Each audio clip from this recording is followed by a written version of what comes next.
मैंने आज आमर अंडा भुजिया और दही पखाड़ हो दही पखाड़ बर्तमान एपटे आमर पखाड़ नहीं सारचु ए दही छुंक मारा हम ये अंडा भुजिया हो गलानी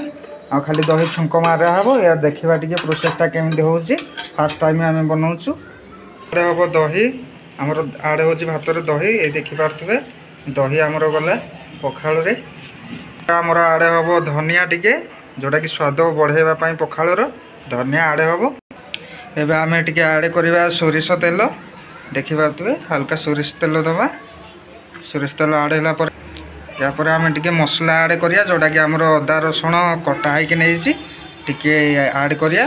गरम तेल रे देखिपे तापर आमर जीरा सोरिष टिके आड़ कर दबा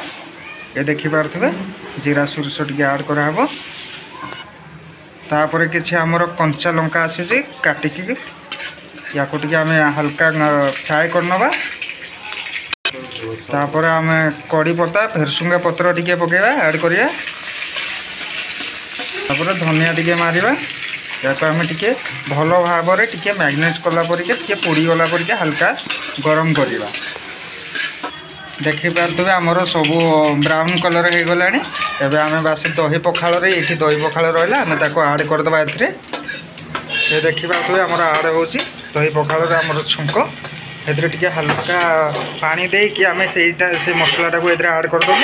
एमती देखा केते सुंदर देखा खाइले भी बहुत मजा लगे आ देहपाई बहुत भल खाद्यटी देखा पेट ठंडा मुंड ठंडा दिन सारा थरे खाईकिना काम को गले किसी असुविधा ना जोटा कि आमको गोटाक जाके किसी हेल्थ प्रॉब्लम हवा दबनी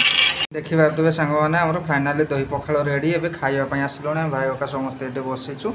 आ सहित आमर तरकारी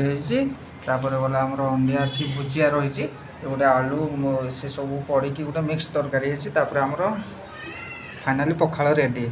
आपण आम कमेंट लिखते आपमि लगुच आपण निहाती थोड़े ट्राए करूँ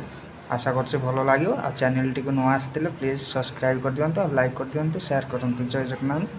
धन्यवाद।